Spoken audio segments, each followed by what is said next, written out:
de la tibia, mejor dicho, prácticamente solo es piel y abajo hueso, ¿no?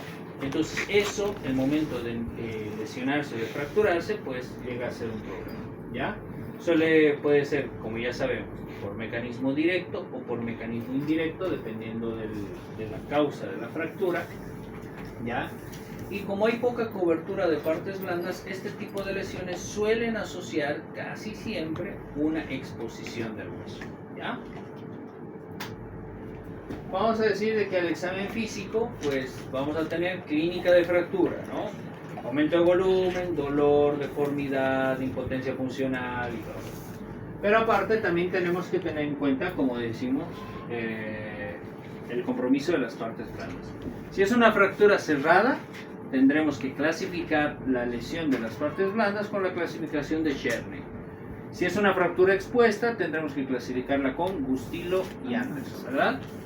Tenemos que ver también la evaluación neurovascular, que por acá, al pasar grandes vasos, los tibiales, o el tibial, los peroneos, y también los nervios, el sural y todos los demás, pues tenemos que ver obviamente el estado neurovascular de estos. Hay un cuadro que generalmente pues puede asociar también este tipo de lesiones, que es la lesión del nervio ciático popliteo externo. La lesión del ciático popliteo externo, un nervio que baja por debajo del cuello en la región proximal del peroné, si se lesiona por este tipo de fracturas o una fractura de pierna, pues lo que puede dar es una alteración del pie caído. ¿Ya? El pie caído, pues que suele ser una secuela importante de este tipo de lesiones. Al tener grandes grupos musculares, los gastronemios, el sóleo, el tibial, pues lo que pasa acá es de que como hay muchos músculos en compartimientos cerrados, ya este tipo de fractura suele asociar mucho con síndrome compartimental. Es más, la fractura de pierna o de tibia diafisaria es la que más se asocia con complicaciones tipo síndrome compartimental, ¿ya? De todas las fracturas. Generalmente, pues vamos a decir de que hay predictores. Hay predictores en los cuales uno puede decir, a ver, ¿qué tanto este tipo de lesión me va a causar un síndrome compartimental? Se ha visto de que asocia más riesgo en pacientes politraumatizados, cuando la fractura obviamente está cerrada, pero si está abierta, bueno, se hizo solo la fasciotomía. Cuando estén asociadas a fracturas de pilón o de platillo tibial de meseta, lo que vimos en la anterior clase, o si hay una distancia mayor a 15 centímetros desde el talo al centro de la fractura. ¿Qué quiere decir eso? Desde el pie hasta el centro de la fractura. Si hay más de 15 centímetros, pues hay muchas partes blandas involucradas. Entonces eso nos puede asociar más a un síndrome compartimental, ¿ya? El diagnóstico lo vamos a realizar siempre con dos proyecciones, como ya sabemos, y tomando también dos articulaciones, una articulación proximal de la rodilla y el tobillo, ¿ya? Este tipo de fractura, ¿qué es? ¿Qué tipo de fractura es? Helicoidal. ¿Ah? Helicoidal. Ya. ¿Quién dice otra cosa? Oblicuo largo. Oblicuo larga también. Muy bien, es una helicoidal. ¿Por qué es una helicoidal? Porque gira. Aquí no lo ven porque parece que está todo fragmento, pero esto gira y viene por aquí, ¿no? O sea, viene así y viene así. ¿Dónde se objetiva mejor eso? Pues acá. Viene aquí la fractura y viene por aquí. Y estamos dejando aquí una pequeña lajita de eso, ¿no? Muy bien. El patrón de fractura va a ser un buen predictor dependiendo de las lesiones de las partes blandas, ¿ya? Obviamente a una fractura con mayor conminución también habrá mayor tiempo de consolidación de esa fractura. Y tenemos que tener unos criterios generales de manejo. ¿Qué abordaje voy a realizar? La técnica de reducción que voy a utilizar y qué tipo de implante también utilizaré para este tipo de fracturas. Los objetivos del tratamiento son principalmente dar una recuperación funcional al paciente. Siempre en todo tipo de fractura tengo que considerar el tratamiento conservador como una de las opciones, ¿ya? Y obviamente si es quirúrgico, ¿qué tipo de implante voy a utilizar? En tratamientos conservadores lo que se utilizará es un yeso cruropédico en fracturas que no estén desplazadas y que no asocien un síndrome compartimental. El yeso cruropédico, mejor dicho, se utilizará entre 4 a 6 semanas, cambiándolo posteriormente por un yeso funcional, un yeso de Sarmiento, que ya veremos cuál es. Las técnicas de reducción, lo que yo tengo que realizar en las técnicas de reducción, o si les pregunto qué cosa tengo que restablecer con una reducción de pierna, pues me tienen que decir lo que se trata de restablecer es el largo, es el eje y es la rotación. ¿Ya? Entonces yo para el largo realizaré una tracción, jalaré hasta que tenga una buena longitud. El eje pues ni que me quede chueco, ni que hacia adentro ni hacia afuera, sino que esté totalmente recto. Y la rotación que no esté ni hacia adentro ni hacia afuera. ¿Ya? Entonces se hacen esas 3 maniobras para mantener o para restablecer esos 3 parámetros. La bota de Sarmiento es una bota funcional en la cual pues, es creada por unos profesores argentinos. ¿Qué es lo que hace? Inmoviliza la pierna, pero al mismo tiempo tiene un apoyo patelar. A nivel de la rótula, como ven, tiene un apoyo patelar, permite la movilidad o la flexibilidad de la rodilla, pero al mismo tiempo no permite que ésta se exceda o no permite una hiperextensión. ¿Ya? Al no mantener una hiperextensión, mantiene todos los músculos relajados y eso permite de que no haya un desplazamiento de la fractura. Generalmente esto se suele colocar entre unas más o menos 12, 18 semanas y después de esta ya cuando vemos por radiografía que ya hay un callo se le coloca un taquito de goma. Se le coloca un taquito de goma con más yeso y el paciente ya puede incluso empezar a pisar y con eso finalizar la curación. Si es quirúrgico tengo que ver qué cosa le voy a colocar dentro de la cirugía. Clavo, placa, tutor y dentro de los tutores qué tipo de tutor. ¿Ya? Va a ser quirúrgico siempre y cuando la fractura sea desplazada, sea una fractura abierta o sea un politraumatizado.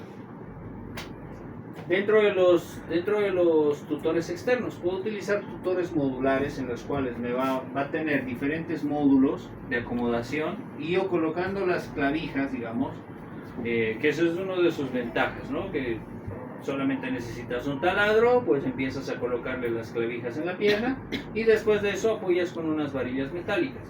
Una vez colocadas las varillas metálicas, como ven acá, cada cierto trayecto hay como dados o tuercas que si yo eso lo suelto, subo, bajo, puedo mover y puedo configurar mi reducción al modo que yo quiero.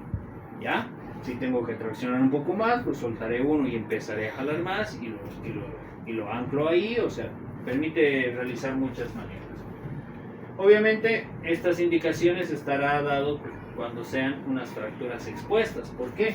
Porque si hay una fractura expuesta que con una herida y está la fractura ahí, obviamente no quiero tocar eso, no quiero dañarlo más. Entonces estabilizaré la fractura colocándole estabilizadores distales y proximales. Entonces sin tocar la fractura y sin tocar la herida, pues obviamente estoy estabilizando esa fractura. Las desventajas, ¿cuáles va a ser? De que a veces estos pines de los shunts ahí se nos infectan o en muchos casos pues con el tiempo llegan a aflojarse un poquito. Y otro que hay que tomar en cuenta siempre que hay en algunos pacientes no lo toleran porque tienen un armazón metálico pues fuera de la pierna, muchos de ellos no lo aguantan mucho, entonces pues también hay que tomarlo. El fijador uniplanar es solamente, como ven ahí, una barra metálica. Se colocan 4 o 5 shunts ahí, bien alineados. Y dependiendo de eso ya le coloco los lados y ya está. Puede ser uniplanar o al mismo tiempo también puede ser un fijador circular o tipo Ilízaro. Lo que hizo Ilízaro es colocar círculos metálicos con diferentes varillas y diferentes orificios para que yo pueda pasar varillas metálicas. Entonces, dentro de la pierna se colocan los anillos metálicos y que nos dan una estabilidad multidireccional a la fractura. ¿Ya? Antes esto se utilizaba también para los alargamientos óseos, los pacientes que tengan infecciones prolongadas asociadas a fracturas. Actualmente pues el que se utiliza para los alargamientos óseos y creo que está más o menos también de moda pues es el modular, en los cuales pues algunos están realizando cirugías de alargamiento pues para aumentar la altura. Luego, el gol estándar o lo que se tiene que colocar como primera opción en fracturas de pierna, pues es el clavo endomedular. Obviamente que tengan un hueso con un canal endomedular libre, ¿ya? La ventaja de esto es de que principalmente va a ser una estabilidad mecánica óptima, va a haber poco daño a partes blandas porque para colocar este clavo endomedular se hace un pequeño corte a nivel del ligamento rotuliano y por ahí se colocan todas las fresas y los tornillos y finalmente se coloca el clavo. ¿Ya? Entonces la incisión es mínima y permite de que el paciente al día o a los 2 días que está operado pueda empezar a caminar y empezar a realizar su rehabilitación. Obviamente requiere experiencia, equipamiento y técnicamente es un poquito más difícil cuando las fracturas son o muy distales o muy proximales. ¿Ya? Luego tenemos las placas que generalmente se utilizan como segunda opción, ¿ya? Cuando no se pueda colocar. Préndelo a la luz de allá, por favor, ahí detrás tuyo, en la pared.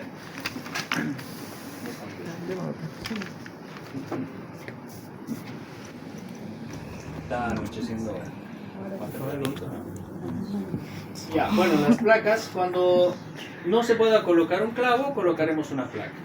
¿Ok?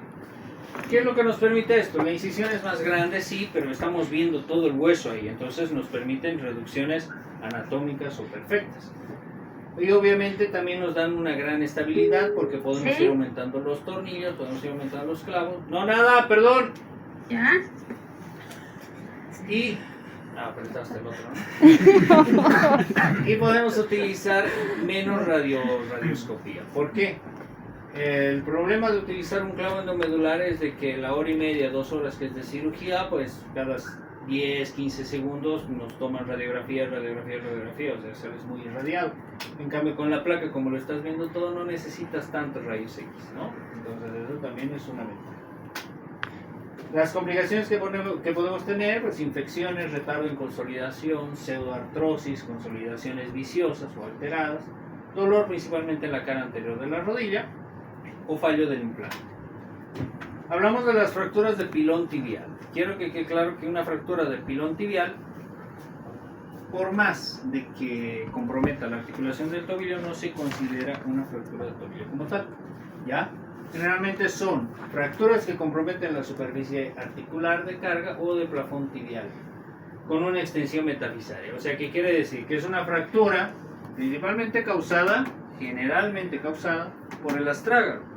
Hay una impactación fuerte en la cual el astrágalo, como es un macizo óseo fuerte, se impacta contra la tibia y lo rompe la tibia, causando alteración a nivel de la articulación del tobillo y con distribución metafisaria. ¿Ya? Esto generalmente suele ser pues con una carga axial, cuando un paciente cae o ya se precipita de una altura, impacta, no se fractura el calcáneo, no se fractura el astrágalo, pero sí la tibia. ¿Ya? ¿Qué vamos a realizar? Este tipo de pacientes, como suelen asociar un trauma de alta energía, precipitados o accidentes de tránsito, tenemos que realizar el ATLS, ¿no? ¿Recuerdan cómo era el ATLS? ¿No? La secuencia A, B, C, D, E, que lo hablamos. Ya. Bueno, tenemos que realizar el ATLS inicialmente, el estado de partes blandas, obviamente, el estado neurovascular y la evaluación del paciente. Ya, las comorbilidades y hábitos tóxicos que este tenga. El diagnóstico por imagen, ¿cuáles son las dos proyecciones principales del tobillo? Son dos. AP y lateral, ya está. AP y lateral. ¿Cuándo es AP y oblicuo? Manos y pies, ya está. Aquí le podemos sumar una más. Aparte del AP y lateral, podemos utilizar una proyección de Mortaja. La proyección de Mortaja se realiza con 15 grados en rotación interna del tobillo y con eso ya vamos a poder ver mejor la articulación. Luego tenemos que realizar una tomografía o una resonancia en muchos casos, dependiendo de la combinación del trauma. Ahora, la tomografía para el pilón tibial lo vamos a dividir en 3 columnas, ¿ya? O en 3 fragmentos principales. Una anterolateral, una medial y una posterolateral. Esas 3 columnas nosotros tenemos que restablecer en una fractura de pilón tibial. Y obviamente la tomografía, ¿qué cosa nos va a ayudar? Nos va a ayudar a definir qué abordaje vamos a llevar en ese tobillo. La clasificación suele ser de Reddy y Algover, ¿ya? Esta clasificación tiene 3 diferentes tipos, en la cual la primera hay un mínimo desplazamiento y solamente son de 1 a 2 fragmentos, y en la grado 2 hay moderado desplazamiento con conminución, pero conminución mínima, y en la grado 3 directamente hay una impactación con destrucción de todo lo que es el pilón tibial. Los abordajes, para eso nos sirve también la tomografía, ¿ya? Y obviamente tener en cuenta todo lo que son los componentes anatómicos que pasan. Ya, si tengo una alteración principalmente de la columna medial o anteromedial, pues utilizaré un anteromedial o incluso llegaré a utilizar un abordaje medial puramente. ¿Ya? La diferencia entre uno y otro, obviamente, es el tendón del tibial anterior, que lo tendré que tomar en cuenta y irme medial hacia este, pero no tanto porque ya ahí tengo la vena safena y no quiero dañarla, ¿no? Si me voy un poquito tomando del abordaje anteromedial, si me voy un poco hacia lateral, ahí tengo el riesgo de dañar el paquete vascular peroneo. Si me voy hacia posterior, pues ahí también tengo el paquete tibial. Entonces, dependiendo de lo que me diga la tomografía, uno podrá definir un abordaje u otro, ¿ya? Y dentro del abordaje, hacia dónde ir. Las opciones del tratamiento: los tutores, placas, tornillos y los clavos endomedulares. ¿Ya? ¿Cuál es el gol estándar en el pilón tibial? Son las placas. ¿Cuál habíamos dicho que es el gol estándar en fracturas de tibia? ¿Bificiales? ¿Bificiales? Lo acabo de decir. Clavo endomedular. El clavo endomedular, muy bien. Rico aquí hoy.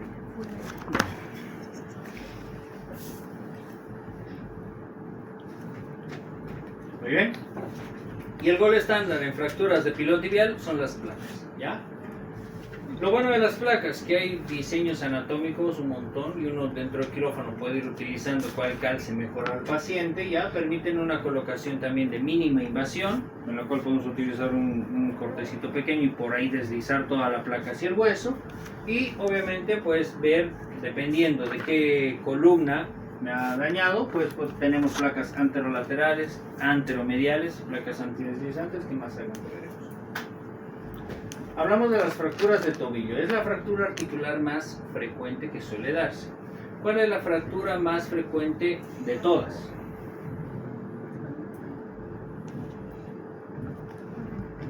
¿Cuál es la fractura más frecuente de todas? Lo mencioné porque es un dato del momento. ¿Nadie? Adivina. ¿Tú? Clavícula. Clavícula. Ya. ¿Tú? ¿Ah? De todo el cuerpo. ¿Cuál es la fractura más común de todas?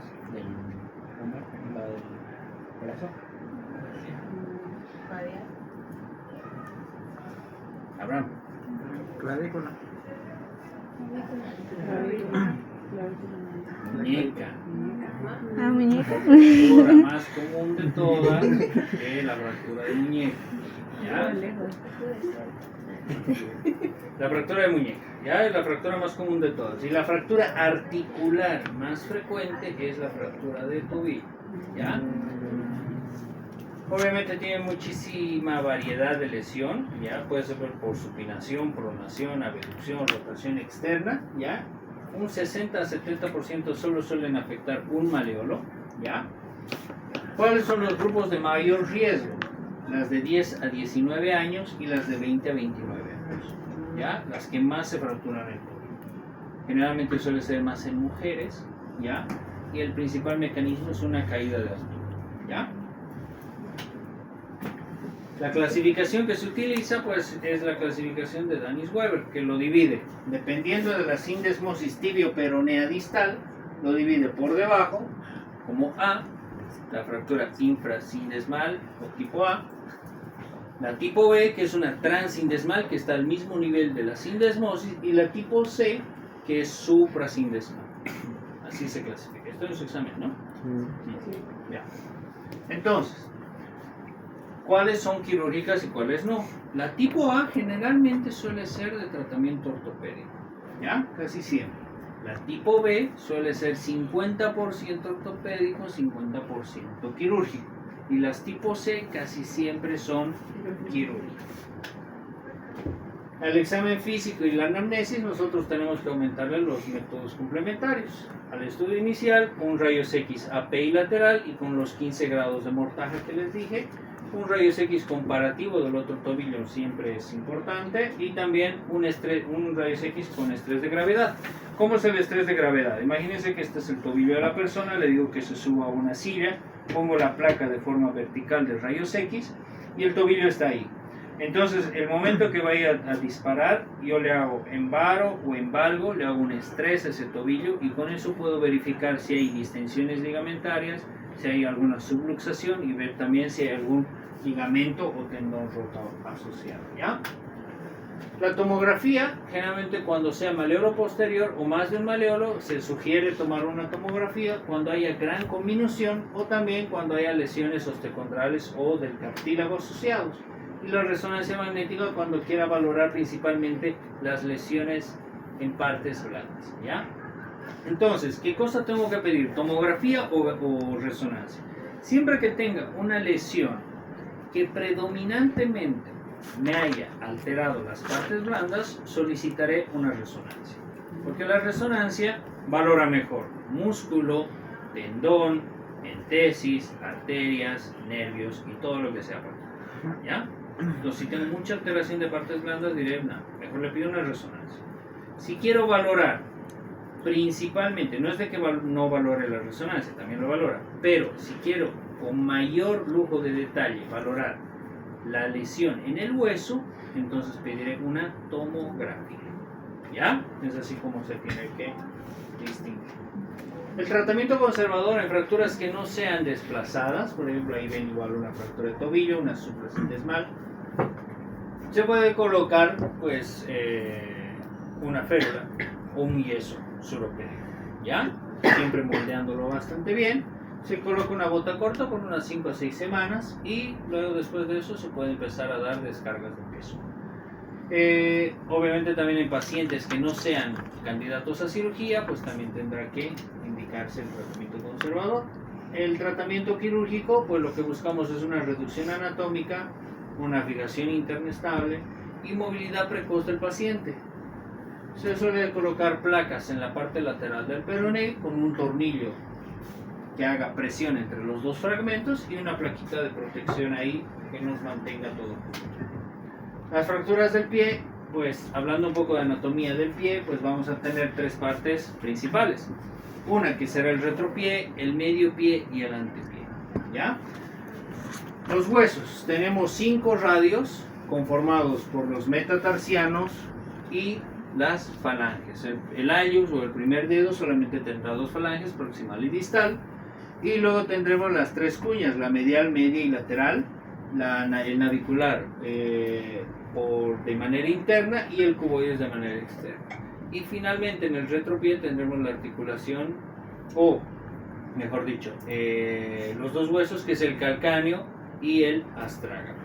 ¿Cuál va a ser la importancia de saber la anatomía? De que estas nos van a conformar 2 tipos de articulaciones que a nosotros nos interesan, que es la articulación de Chopard y la articulación del istmo. ¿Ya? Las vamos a separar de una en otra y ver las lesiones que va a tener cada uno. La luxación o fractura de Chopard, ¿ya? Una articulación astrágalo-escafoidea y una articulación calcáneo-cuboidea. ¿Ya? Las dos nos van a conformar lo que es la articulación de Chopard. Esta articulación de Chopard, dependiendo de un trauma o de un mecanismo de trauma, se nos puede fracturar o luxar. ¿Cuándo? Generalmente cuando hay alta energía en pacientes, cuando hay accidentes viales, podemos tener una torsión del pie con carga axial. ¿Qué quiere decir eso? Que yo voy a doblar el pie hacia adentro o hacia afuera, o el tobillo, y ahí va a venir mucho peso encima.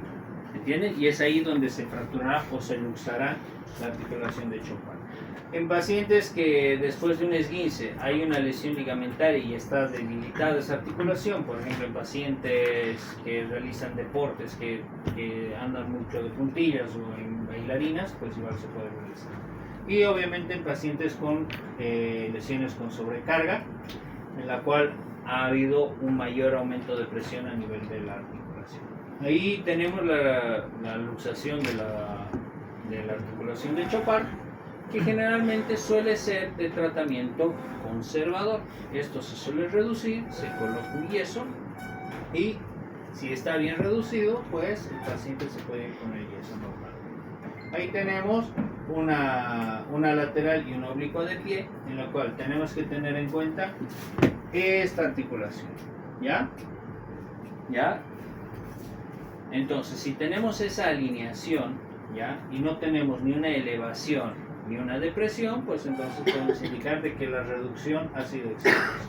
La clínica de fractura, aumento de volumen, dolor, impotencia funcional, equimosis y todo, ¿no?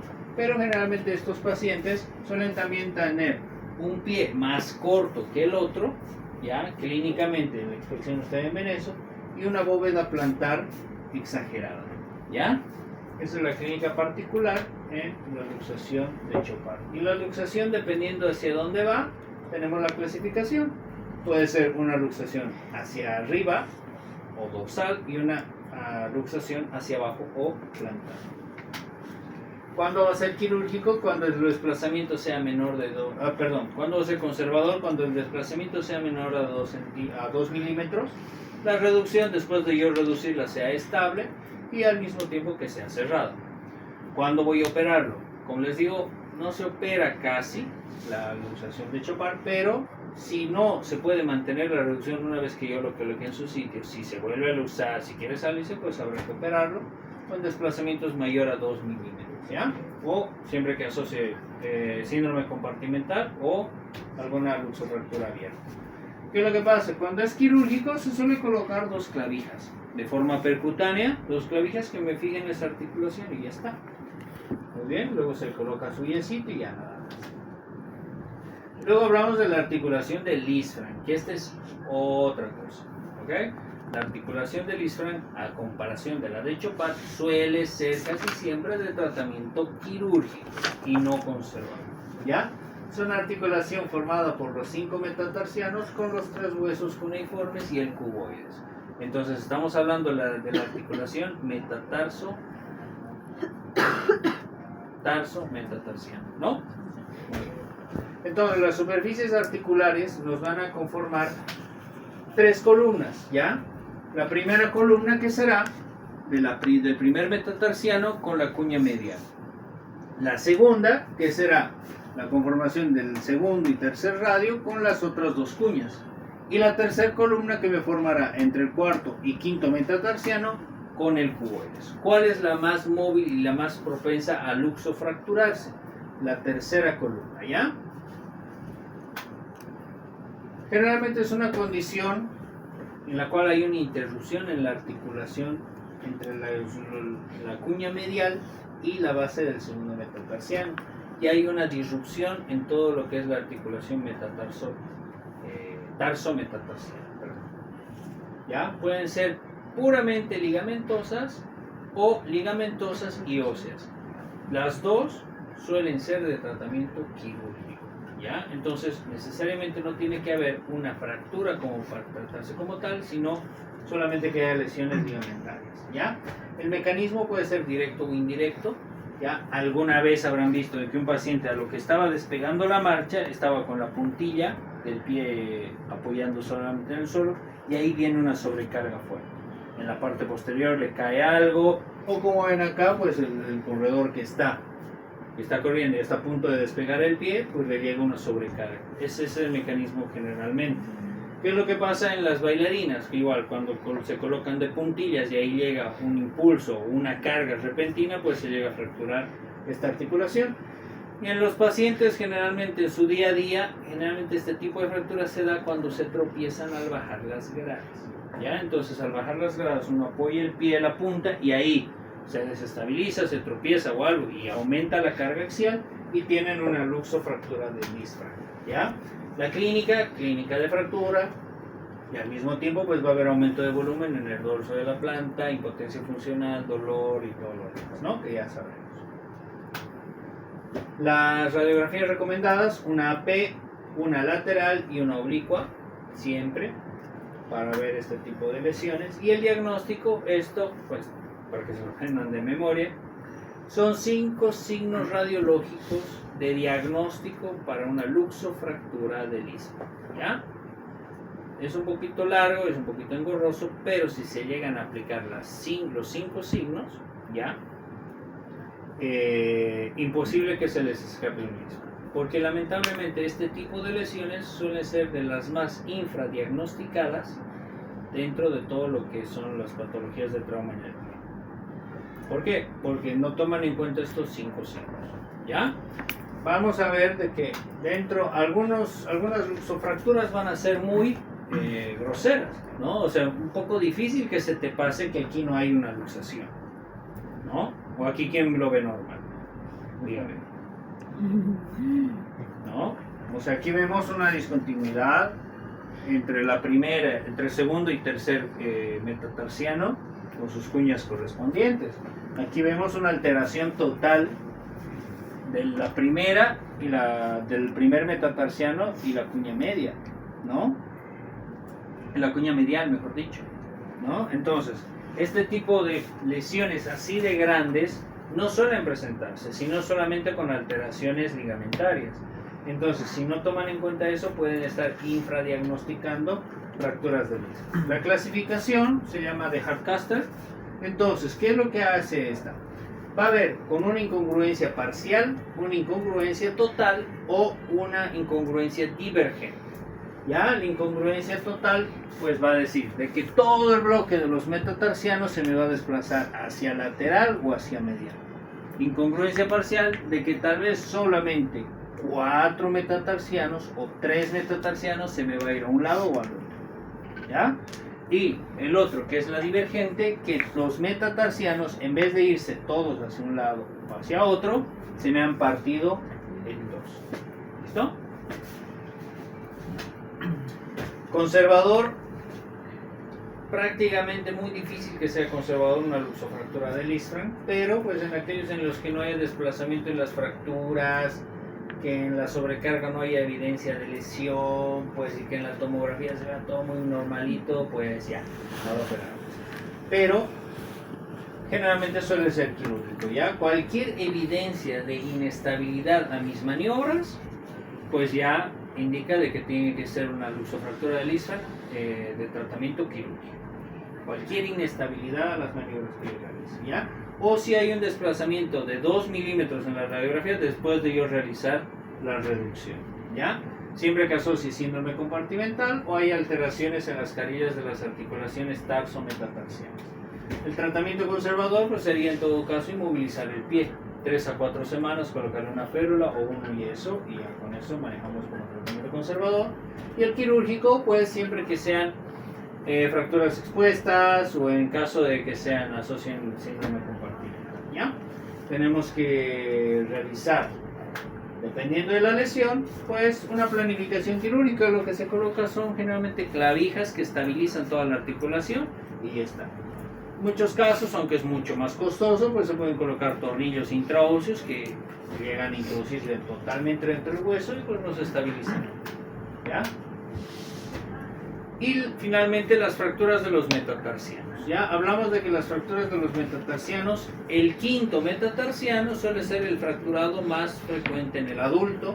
El primer metatarsiano suele ser el fracturado más frecuente en los niños, ¿ya?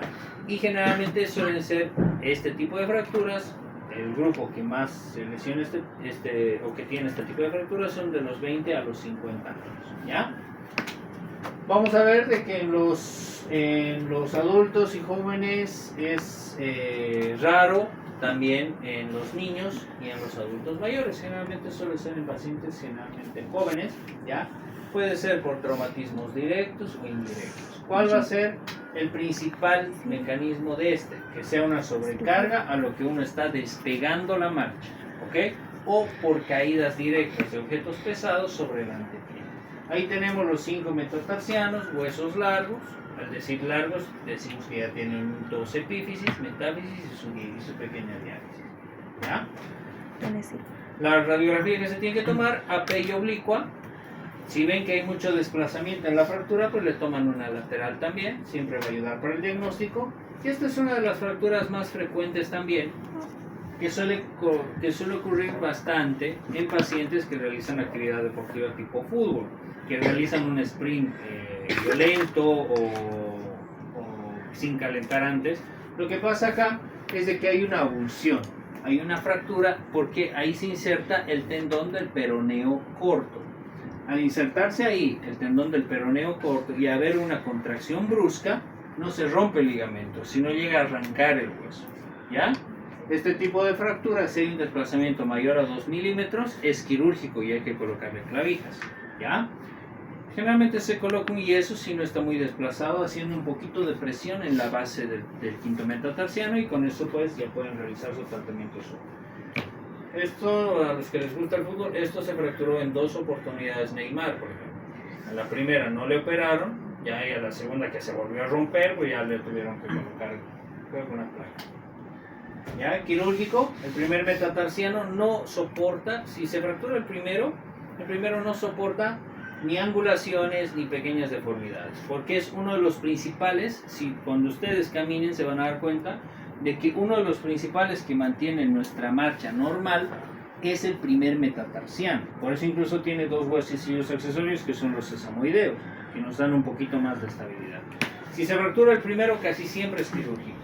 Si los metatarsianos centrales, pues se puede aceptar cierto grado de angulación, desplazamiento, mucho no nos afectará, ¿ya? Pero el quinto metatarsiano, en los niños que les decía, incluso la fractura de Jones, si hay de 2 o a 5 milímetros de desplazamiento, suele ser quirúrgico. Como decía, si es del primer metatarsiano, hay que colocar tutor, placa o tornillos o algo, porque no soporta las deformidades, ¿ya? Eso es todo.